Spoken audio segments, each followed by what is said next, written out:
petit doigt. Sylvain a une gentille grand-mère qui s'appelait Mamie. Il l'aime très très très fort, mais il n'aime pas beaucoup son petit doigt.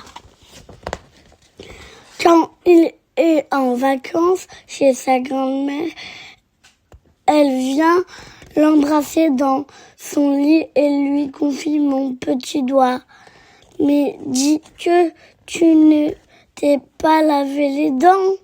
Alors Sylvain est obligé de se relever et comme il ne trouve pas ses pantoufles, il va pieds nus à la salle de bain. Quand il revient dans sa chambre, sa grand-mère lui demande « Est-ce que c'est fait ?»« Oui, mamie. »« Et tu as bien mis du dentifrice ?»« Oui, mamie. »« Et tu as bien frotté partout comme t'as montré le dentiste ?»« Oui. » Et tu t'es bien rincé la bouche? Oui, mamie. J'espère que tu as mis tes pantoufles pour aller dans la salle de bain. Oui, mamie. Pourtant, mon petit doigt me dit que tu y es allé pieds nus. Sylvain pense alors, oh, ce secret petit doigt, comment peut-il savoir tout comme ça? Même lorsque Sylvain est seul dans sa chambre, on dirait que le petit doigt de sa grand-mère le voit quand il laisse son pyjama par terre, quand il renverse la poubelle, quand il oublie d'éteindre la lumière. Sa grand-mère sait toujours ce qu'il a fait et comme d'habitude, elle précise c'est mon petit doigt qui me l'a dit. Le petit doigt de Sylvain, c'est sérieux, ne lui parle jamais. Il sérieux, curieux, ne lui parle jamais. Petit doigt, dis-moi où est mamie. Petit doigt, dis-moi ce qu'elle fait. Et ce moment, son petit doigt ne lui répond pas. Sylvain trouve que mamie ait de la chance d'avoir un petit doigt aussi intelligent. Le sien et ne comprend jamais rien. Mais c'est peut-être aussi parce que sa grand-mère ne fait jamais de bêtises. Lorsque sa grand-mère fait la sieste, Sylvain s'approche de sa chaise, il s'approche de son bras, il s'approche de sa main et doucement il lui prend le petit doigt, il lui dit tout bas, petit doigt de mamie, sois gentil, ne lui dis pas que j'ai renversé le vase. Petit doigt de mamie, sois gentil, ne lui dis pas que j'ai mis de la peinture sur le carrelage. Petit doigt de mamie, sois gentil, ne lui dis pas que j'ai trouvé au ballon, que j'ai joué au ballon dans ma chambre.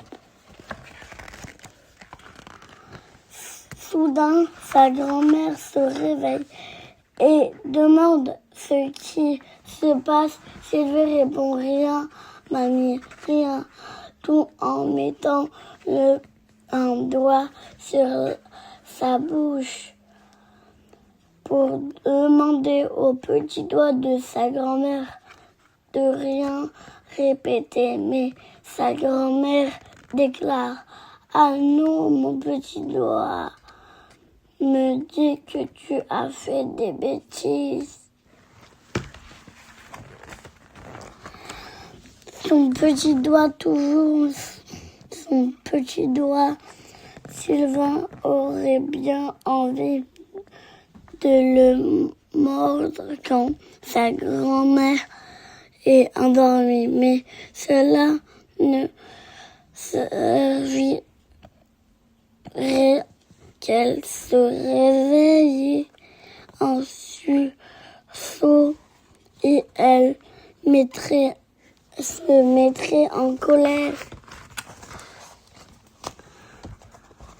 Non, la seule chose qu'il reste à faire, c'est de regarder sans cesse le petit doigt de sa grand-mère, de ne pas lui quitter des yeux, de bien le surveiller pour l'empêcher de faire encore le rapporteur.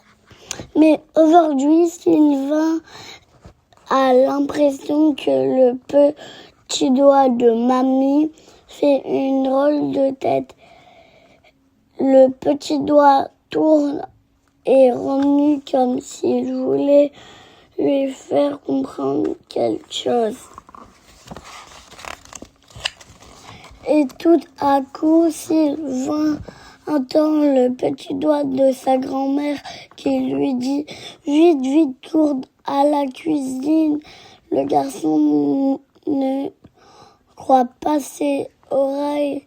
Il lève la tête vers sa grand-mère, mais elle lit un livre et elle a l'air de ne rien entendre. Sylvain demande: petit doigt de mamie, qu'est-ce que tu me veux? Mais le petit doigt répète: oh là, vite, plus vite, cours à la cuisine, je te dis. Alors, Sylvain laisse le petit doigt et il se précipite à la cuisine. Tout de suite, il aperçoit le lait dans la casserole qui monte. Le lait risque de se répandre dans la cuisine. Sylvain crie aussitôt: mamie, mamie, dépêche-toi, viens. Sa grand-mère arrive en courant et ôte la casserole de la plaque électrique juste avant que le lait ne déborde. Sa grand-mère est fière de son petit-fils. Elle lui dit: c'est très bien, mon chéri. Sans toi, le lait m'aurait sali toute la cuisine. Mais au fait, qu'est-ce que tu y faisais, toi, dans ma cuisine? Sylvain répond: je n'étais pas dans la cuisine, mamie, j'étais à côté de toi. Tu te rappelles? Je te regardais lire pendant que que le lait chauffait. Sa grand-mère demande: dans ce cas, comment as-tu deviné que le lait allait déborder? Sylvain avoue: alors, c'est facile, mamie, c'est ton petit doigt qui me l'a dit.